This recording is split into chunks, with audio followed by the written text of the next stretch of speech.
টিএমসিও হতে হবে না, সিপিএম হতে হবে না, কংগ্রেসে হতে হবে না, আইএসএফ হতে হবে না। কারণ ফুরফুরায় আইএসএফ এর কেউ থাকতে পারে, কিন্তু ফুরফুরা আইএসএফ এর নয়। আমার এই বলাটাকে মনে করবেন না যে 26-এর বিধানসভার প্রচার হচ্ছে। কারণ পলিটিশিয়ান আমার বাড়িতেও আছে, আমার বাড়িতে এমএলএ আছে, আমার আরেকটা ভাই আবার নতুন লিডার হয়েছে। ভালোবাসতে যান, আপনাকে ঘাড় ধাক্কা দিয়ে দলিল থেকে নামিয়ে দেবো, আপনাকে আমি পাত্তাই দেবো না। আরে এই সব মানুষগুলোই আজ থেকে 1 বছর আগে যে ফুটবল খেলতে গেলে তো ল্যাং মারবেই, তখন পীরের ছেলে বলে দেখবে গালাগালি দেওয়া উস্কানি দেওয়ার পরে এখন গালাগালি দিচ্ছে, আবার সাধু সাজছে, সাপ হয়ে কাটা, ওজা হয়ে ঝাড়া। নওশাদ রাজনীতি করতে পারে, কিন্তু তার আব্বা আমার চাচা, তার মা আমার চাচি। যেমন আপনার আব্বা আপনার মা আপনাদের কাউকে গালাগাল দিলে আমার গায়ে লাগবে, তেমন আমার পরিবারের ছেলেকে গালাগাল দিলে আগে আমার গায়ে লাগবে। আজকে নতুন নতুন রং ঢঙের ধর্ম করছে, দেখতে পাচ্ছেন না? এখন নতুন নতুন আমাদের সামনে এনে ধর্ম চিনানো হচ্ছে। কিন্তু আমরা তো বিবেকানন্দর বাংলার মানুষ, আমরা রামকৃষ্ণ পরমহংসদেবের বাংলার মানুষ, আমাদের এই বাংলায় গৌরাঙ্গ মহাপ্রভুর আদর্শ মেনে চলে সেই বাংলার মানুষ। এই বাংলায় আমরা মুজাদ্দেদে জামানকে ভালোবেসে চলি, এই বাংলার মানুষ। যে বাংলায় আপনার আমার বাড়ি থেকেই লক্ষ্য করুন, কিছু দূরেই সারদা মায়ের আতুর ঘর, ওখান থেকে আরেকটু দূরে যাবেন রাজবল্লভী মন্দির, আর এখন চলছে শ্রাবণী মেলা, বাবা Taraknath, Bandel church, Catholic church দেখুন, আর ওখানেই মুজাদ্দেদে জামান দাদা হুজুর। কথা বুঝতে পারছেন? এখনই নতুন করে এইসব পলিটিক্যাল ব্যবসায়ীরা এসে হিন্দু মুসলমান চিনাচ্ছে আমাদেরকে। আরে আমরা নিজেদের পরিপূরক হিসেবে ছোট থেকে এত বড় হয়েছি। আমি ফুরফুরায় বসে পিরিবুরিদি করছি, আমার বন্ধু অভিজিৎ ব্যানার্জি, এখন অভিজিৎ নাথ হয়েছে, তারাপীঠে প্রত্যেক মঙ্গলবার শশারে বসে সে সেখানে পিরিবুরিদি করছে। তো ঐতিহ্য আপনি আমায় ভুলিয়ে দেবেন? এখন রাজনৈতিক ব্যবসায়ীরা এসেছে, বিভিন্ন কথাবার্তা যেগুলো আমাদের খুব পীড়া দেয়, জানেন, এমন এমন কথাবার্তা বলে দেয়, খুব পীড়া দেয়। তাই আমি বলি যে ধর্ম, ধার্মিক এবং ধর্মতত্ত্ববিদের কাছে আমাদের ধর্ম শেখা দরকার। ধর্ম আমাদেরকে রাজনীতিবিদের কাছে শিখলে ধর্মের নামে অধর্ম হবে। তাতে কি হবে? পরিবেশ অশান্ত হবে, মনের স্নিগ্ধতা আমরা কোথাও আর খুঁজে পাবো না। তাই আমি বলি, আমার বাড়িতেও আছে পলিটিশিয়ান, আমার বাড়িতেও আছে, আমার বাড়িতে এমএলএ আছে, আমার আরেকটা ভাই আবার নতুন লিডার হয়েছে। কথাটা বুঝতে পারছেন না? তবে আপনাদেরকে আমি একটা কথা বলি, ফুরফুরাকে ভালোবাসতে গেলে আপনার টিএমসিও হতে হবে না, সিপিএম হতে হবে না, কংগ্রেসে হতে হবে না, আইএসএফ হতে হবে না। কারণ ফুরফুরায় আইএসএফ এর কেউ থাকতে পারে, কিন্তু ফুরফুরা আইএসএফ এর নয়। ফুরফুরায় টিএমসির কেউ থাকতে পারে, ফুরফুরা টিএমসির নয়। ফুরফুরা আপনার কি বলে গা ঘষা অনেক মানুষ আছে, তারা থাকতে পারে, কিন্তু ফুরফুরা হচ্ছে মুজাদ্দেদে জামান দাদা হুজুর পীর কেবলার।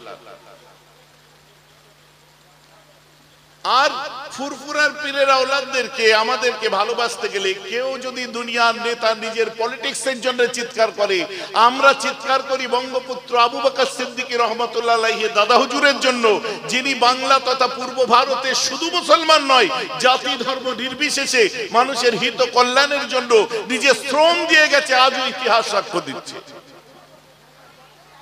বোঝা যাচ্ছে তো আমার কথাটা কি? আফসোস লাগে, দুঃখ লাগে, ছেলেগুলোর মাথায় ঢুকে আছে যে ফুরফুরা হতে গেলে হয়তো, ফুরফুরা সিলসিলা হতে গেলে হয়তো আইএসএফ হতে হয়, ফুরফুরা সিলসিলা হতে গেলে হয়তো টিএমসি হতে হয়, ফুরফুরা। কথা বুঝতে পারছেন কি পারছেন না?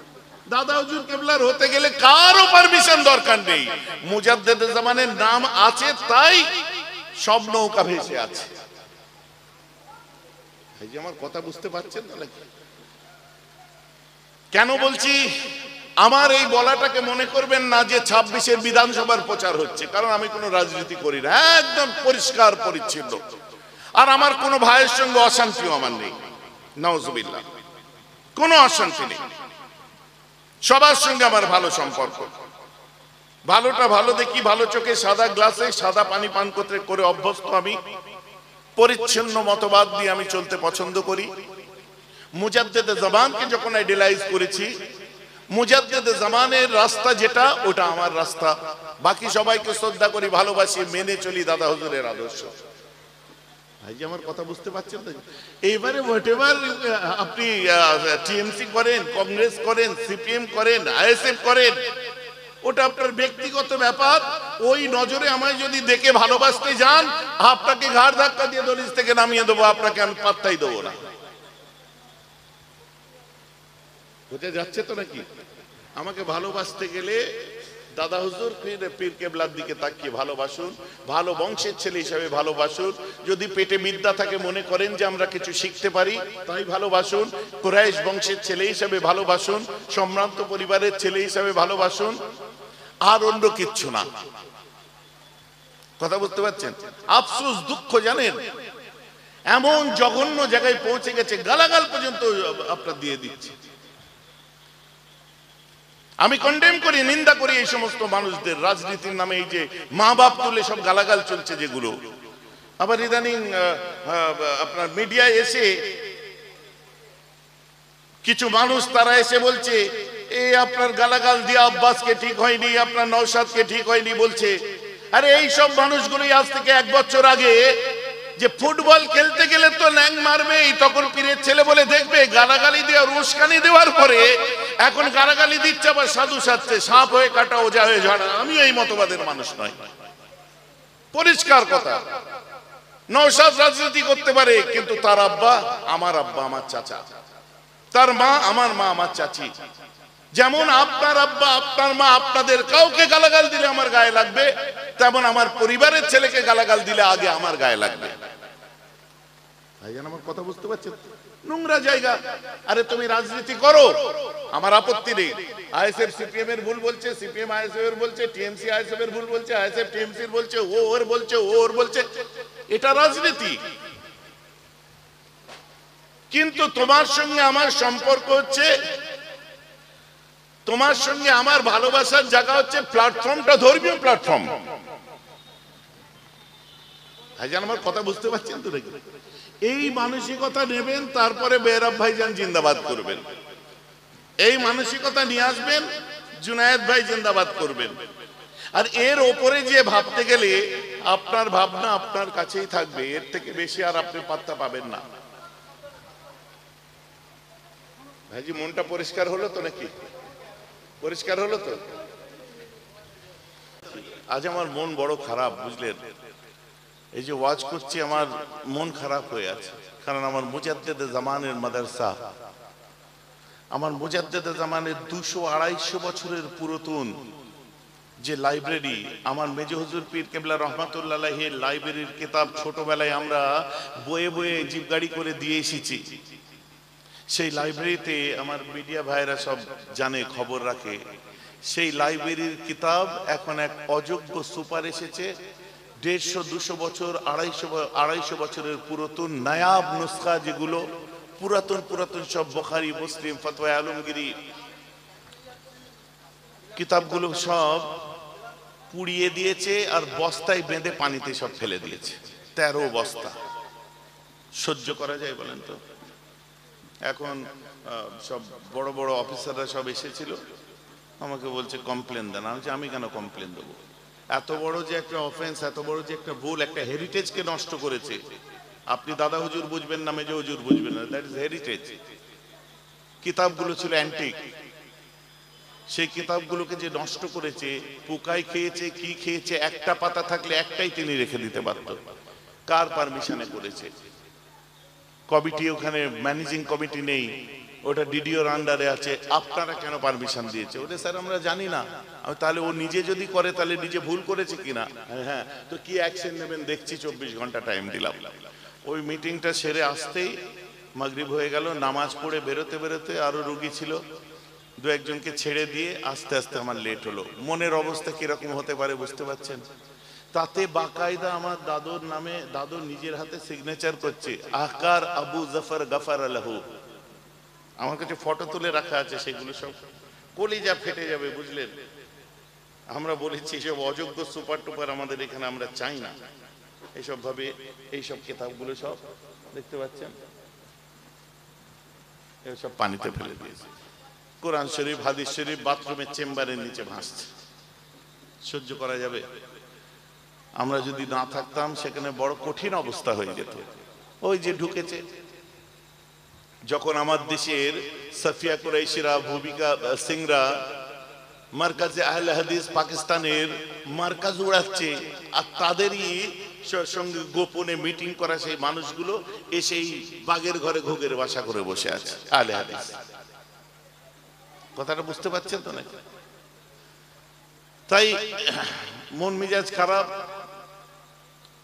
তারপরেও আপনারা মুখের দিকে তাকিয়ে আছেন, এত মানুষ তাই আলোচনা করছে।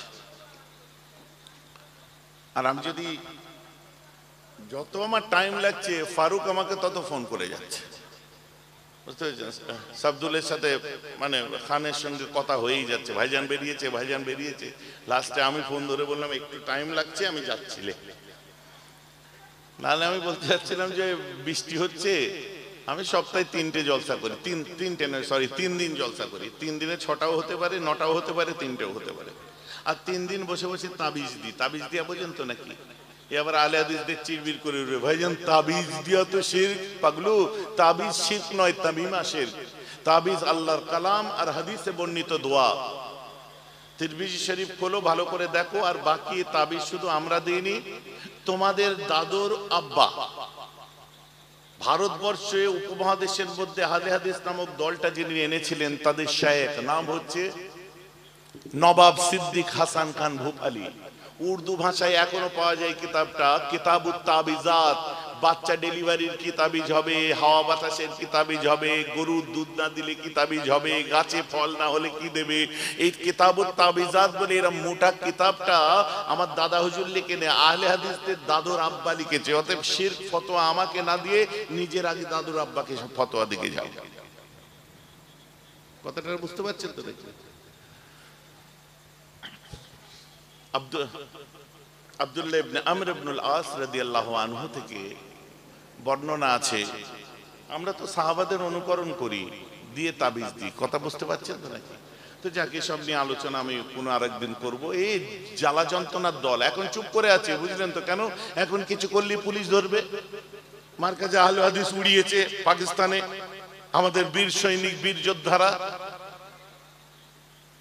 আর কিছু কিছু মানুষ আছে, তাদের এই সব মানুষদের অ্যাক্টিভিটিস দেখছে, আমাদেরকে নিয়ে বিচার করছে। আদেও কিছু বোঝে না এরা। তাদের জন্য আমাদেরকে শুনতে হচ্ছে যে জিন্নাত সম্পর্ক, জিন্নাত তো পাকিস্তান আলাদা করে নিয়েছে। আরে জিন্নাত তো কপট, ও তো মুনাফিক, গদ্দার। জিন্নাকে আমরা পছন্দ করি না। ইতিহাস পড়ুন, জিন্না আমরা পছন্দ করি না, কারণ জিন্না সে আমাদের সঙ্গে গদ্দারি করেছে। আমরা তো আশফাকুল্লাহ খানের কথা বলি, আমরা বীর আব্দুল হামিদের কথা বলি, আপনি আবুল কালাম আজাদের কথা বলুন, আপনি শওকত আলীর কথা বলুন, মোহাম্মদ আলী জওহরের কথা বলুন, কালাপানির জেলে ফাঁসির দড়ি গলায় নিল আল্লামা ফজলে হক খায়রাবাদীর কথা বলুন, মুজাদ্দিদ জামান দাদা হুজুরের কথা বলুন, ব্রিটিশ খেতাব আন্দোলন করেছিলেন, গোলাম মুস্তফার কথা বলুন, হাবিবুর রহমানের কথা বলুন। কথা বুঝতে পারছেন তো নাকি? যারা কাঁধে কাঁধ মিলিয়ে নেতাজি সুভাষচন্দ্র বোস থেকে আরম্ভ করে, ক্ষুদিরাম বোস থেকে আরম্ভ করে, বিনয় বাদল দীনেশ থেকে আরম্ভ করে, আজ মিলিটারি ফর্মে যেমন কোনো জাত থাকে না, তখন আর কেউ কোনো জাত দেখেনি। দেশের জন্য লড়াই করে প্রাণ দিয়েছে। দিল্লি থেকে লাহোর পর্যন্ত এমন কোনো গাছ ছিল না যে কাছে আল্লাহর কোরআনের হাফেজ আর আলেমদের লাশ ঝুলেছিল না, ওই দুশ্মনেরা মেরেছিল। হিন্দু, মুসলমান, শিখ, ইসাই, দলিত, আদিবাসী প্রত্যেকের রক্তের বিনিময়ে আমাদের দেশ স্বাধীনতা পেয়েছে। এই রক্তের ভাই ভাইয়ের যে সম্পর্ক আজকে নতুন করে আপনার নেতারা এসে কোনোদিন উড়িয়ে দিতে পারে? জাতির সুশ্বরী, ধর্মের সুশ্বরী দিয়ে আমরা একে অন্যের পরিপূরক হয়ে ছোট থেকে আমরা বড় হয়েছি আজ পর্যন্ত। কথা বুঝতে পারছেন না? এই সমস্ত চলছে, ধর্মের নামে অধর্ম, পলিটিক্স, রাজনীতি, এই সমস্ত আমরা পছন্দ করি না। আপনাদেরকেও বলি, ভোটটা ভোট দেবেন, বাকি এইসব রাজনীতি নিয়ে বেশি মাথা মারবেন না। তো আপনি জেল খাটবেন, আপনাকেই রেসপন্সিবিলিটি নিতে হবে। কোনো নেতা মাতার কাছে দাঁড়াবে না। আপনি মরবেন, আপনার কোল খালি হবে, আপনার মায়ের কোল খালি হবে, আপনি চলে যাবেন, কেউ রেসপন্সিবিলিটি নেবে না। খালি শহীদ হয়েছে বলে চিৎকার করবে। আপনি তো মরে গেলেন, সে যে দলেরই হোক, কেউ পাশে দাঁড়াবে না। ও প্রথম এই হুচুকে মাতাল হই হই করলে হবে না। আপনি বরং নিজের সত্তাকে ঠিক করুন। যে মানুষটি সুফি হয়, যে মানুষটি সুফিবাদে বিশ্বাসী হয়, সুফিজম দিয়ে চলে, অন্তরের মানে প্রসিদ্ধ করণ যেটাকে বলা হয়, তাদের মনটা উদার হয়, তাদের মনের কাছে কোনো জেন্ডার কাজ করে না, কোনো জাতি কাজ করে না, ধর্ম কাজ করে না, কোনো কিছু কাজ করে না। সামনের দিকে তাকিয়ে নিজে একটা ধর্মের উপর দৃঢ় হয়ে থেকে সে সামনে মানবের কল্যাণের জন্য কাজ করতে থাকে, তাকেই বলে সুফি। আর এটাই সারা পৃথিবীতে 97% মুসলমান মেনে চলে। এবং যত হিন্দু, খ্রিস্টান, বৌদ্ধ, যত ধর্মের মানুষ এই বিশ্বাসে বিশ্বাসী, কারণ গৌরাঙ্গ মহাপ্রভুর শিক্ষাটাও ঠিক এইরকম ছিল। ভাই যে আমার কথা বুঝছে, বিবেকানন্দের শিক্ষাটাও এইরকম ছিল। কোন ধর্ম কখনোই বলেনি যে অশান্তি করো, ও তো আমরা করি ধর্মের নামে অধর্ম, কিছুই বুঝি না। কদিন ধরে একটা স্লোগান উঠলো দেখলেন না, জয় শ্রীরাম, মর্যাদা পুরুষোত্তম শ্রীরাম।